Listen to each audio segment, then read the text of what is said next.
Imagine sailing for months across dangerous oceans. You expect to find a land filled with scattered huts, primitive villages, and people living without organization. Instead, you arrive at a magnificent city with enormous walls stretching farther than the eye can see. Wide streets divide the city with astonishing precision. Palaces glitter with bronze artworks unlike anything you've ever seen. Soldiers march in perfect formation. Markets overflow with ivory, coral, spices, and precious goods. The king wears coral beads so valuable they could buy kingdoms. This wasn't Europe. This was Africa. More specifically, the mighty Kingdom of Benin. When European explorers first entered Benin between the 15th and 17th centuries, many couldn't believe what they were seeing.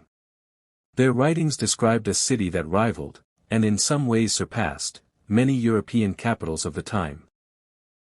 Today, we're uncovering the incredible story of the African kingdom that shattered European expectations and left visitors speechless. This is the untold story of why the Kingdom of Benin shocked European explorers. Long before Europeans crossed the Atlantic. Deep inside what is now southern Nigeria, a powerful civilization had already flourished for centuries.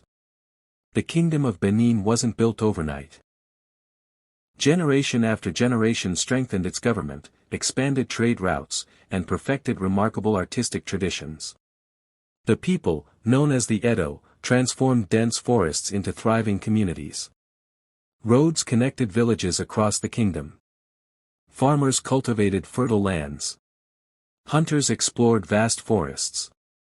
Blacksmiths forged tools and weapons of exceptional quality. At the heart of it all stood Benin City, one of Africa's greatest urban centers. Unlike many European assumptions of the era, Benin possessed an organized bureaucracy, clearly defined laws, and a sophisticated monarchy. Every citizen understood their role. Every official answered to higher authority. Every decision ultimately came from one man. The Oba. The king. But not just any king. He was regarded as both a political leader and a sacred figure whose authority united the kingdom. His palace became the center of government, religion, diplomacy, and culture. And it would soon amaze visitors from across the sea. The late 1400s marked a turning point. Portuguese sailors explored the coast of West Africa seeking gold, spices, and new trading partners. Eventually, they reached Benin, expecting a modest settlement. They instead encountered disciplined officials who carefully regulated foreign trade. Nothing happened without royal approval. The Portuguese were impressed. They weren't meeting desperate people. They were negotiating with equals. Trade began to flourish. Pepper, ivory, coral, cloth, metal goods. Each exchange strengthened relationships between Benin and Portugal. Missionaries also arrived. Some members of Benin's royal family learned about Christianity. Yet Benin remained confident in its own traditions. The kingdom welcomed trade while protecting its identity. Europeans quickly realized this wasn't a kingdom they could easily dominate. As explorers entered Benin City, their astonishment only grew. The streets stretched in long straight lines. Clean. Wide. Orderly. Homes stood neatly arranged. Public spaces were carefully maintained. Many European cities at the time were overcrowded, muddy, and unsanitary. Benin looked remarkably organized by comparison. Visitors described roads wide enough for multiple people to walk comfortably side by side. The city seemed planned rather than accidental. Every district served a purpose. Artisans occupied one area. Royal officials another. Markets buzzed with activity. Religious ceremonies filled sacred spaces. Nothing appeared random. The city reflected discipline, planning, power. European visitors repeatedly recorded their admiration. Some even admitted Benin surpassed cities they knew back home in cleanliness and organization. Nothing prepared foreign visitors for the royal palace. It wasn't merely a residence. It was an entire complex. Hundreds of buildings. Courtyards. Meeting halls. Private chambers. Shrines. Administrative offices. Beautiful wooden pillars supported magnificent roofs. Walls displayed extraordinary carvings. Every corner reflected wealth. Authority. Tradition. Royal attendants moved with precision. Officials conducted state affairs. Messengers carried information across the kingdom. Foreign ambassadors waited respectfully for audiences. When the Oba appeared, silence filled the palace. His clothing dazzled everyone present. Layers of coral beads covered his body. Ivory bracelets adorned his arms. Leopard symbols represented royal strength. Gold decorations reflected sunlight brilliantly. His appearance alone communicated unimaginable power. Perhaps nothing shocked Europeans more than Benin's artwork. Master craftsmen created bronze plaques of astonishing detail. Royal portraits appeared almost lifelike. Warriors. Queens. Priests. Animals. Historical events. Everything was cast using advanced techniques passed down through generations. Many Europeans assumed such artistic skill could only exist in Europe or Asia. They were wrong. The bronze casters of Benin belonged to respected guilds serving the royal court. Their knowledge remained closely guarded. Each masterpiece celebrated history. Preserved memory. Honored ancestors.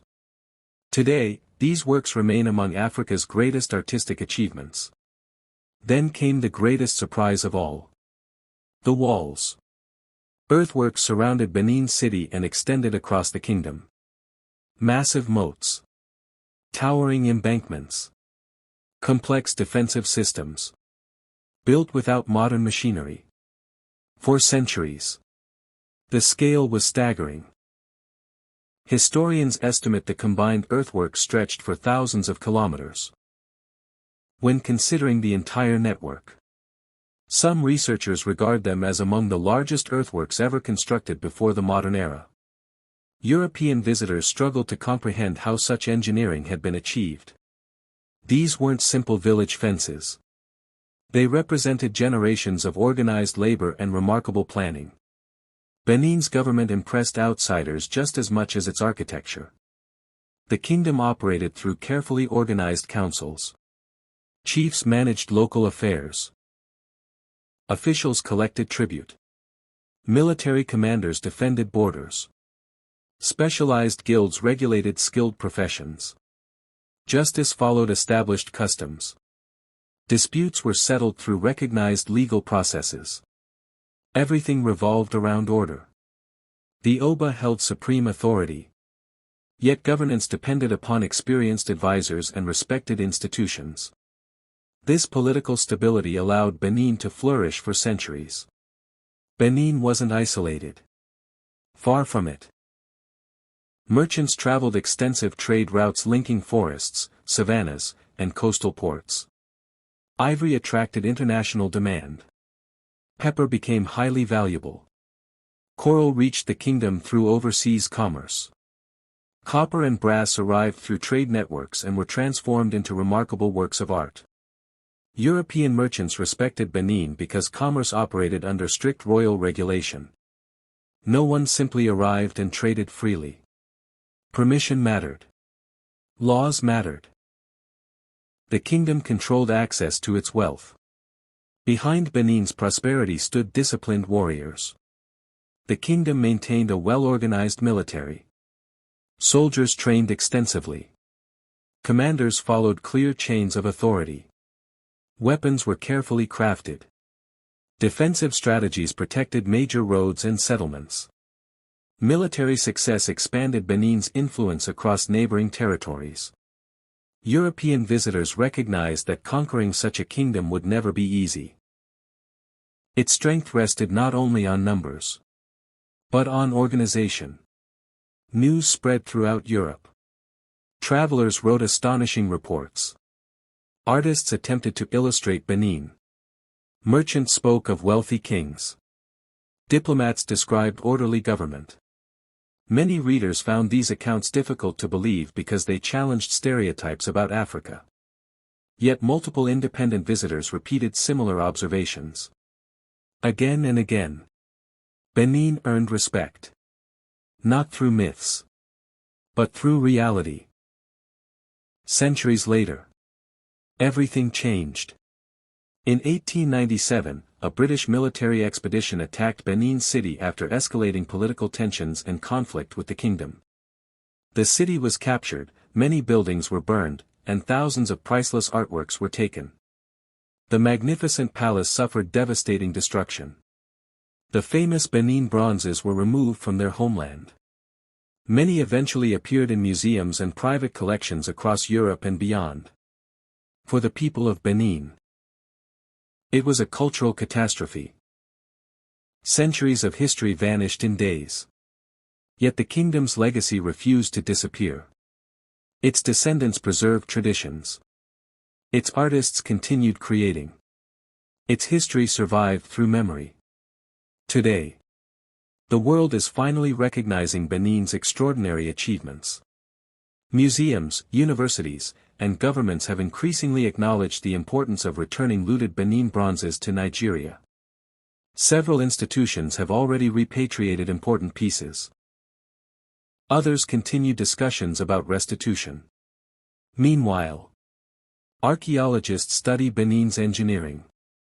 Historians examine its political system. Artists celebrate its creativity. Visitors explore the history of Benin City with renewed appreciation. The story once ignored is now inspiring millions. The Kingdom of Benin shattered expectations. It proved that Africa was home to powerful states, brilliant artists, skilled engineers, and sophisticated governments long before colonial conquest. European explorers expected to find something entirely different. Instead, they encountered one of the world's greatest civilizations. A city of remarkable order. A monarchy of immense authority. Artists whose creations still astonish experts today. Engineers who built monumental earthworks. A people whose history deserves to be remembered. The Kingdom of Benin was never simply a kingdom. It was a masterpiece of African civilization. And its story reminds us that history is often far richer than the myths we've inherited. If you enjoyed this journey into Africa's forgotten past, be sure to subscribe for more untold stories from the continent's incredible history. Because Africa's greatest stories are still waiting to be told. Thank you for watching.